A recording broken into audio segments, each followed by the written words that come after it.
Brake job by the book. Caleb says, a Ford Escape without ruined lug nuts. How about that? This generation, I can't believe it.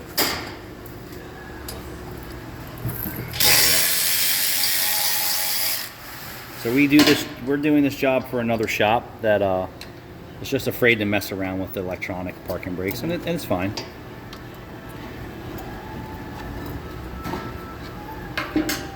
Now with all this rust, actually, this is actually a good video because some people out here are having problems doing their brake jobs and are saying they're doing them by the books.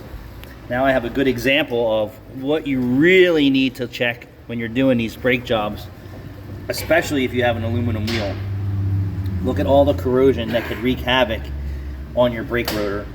So it's a good idea for you to sand that smooth. Don't take away the aluminum material. Just get all the oxidation and corrosion off there. And you can see that. Look at all the corrosion between the rotor and that wheel, and then look at the rust on these rotors. And this is just from poor quality material. Like I said, typically it's either pulsating, rusted out, or grinding is the three common issues that we see for customers who come in for brakes. And then this car over here, not so bad. And then this is the Honda wheel. This car has 280,000 miles. Damn. Oh yeah, this thing has a lot of miles on it. And then you can see that wheel's never been prepped. Some vehicles aren't really that touchy, but if you're having a pulsation issue after you've put on new brake pads and rotors, you need to get underneath of this rotor and figure out, is the run out in the hub? Is it quality materials? Is it workmanship? Is there debris? A lot of moving parts to doing a good brake job.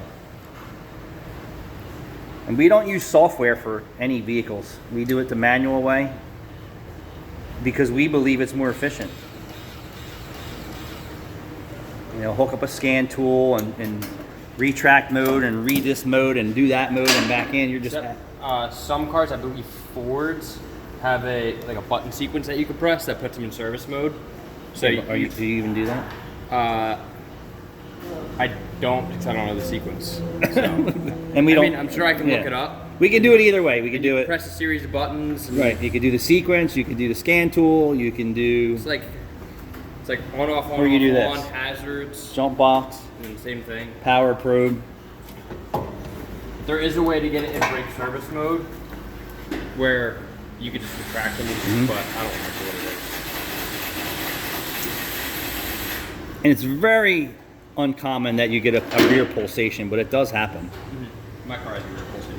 It does. It's not bad enough for me to care about. So. Yeah.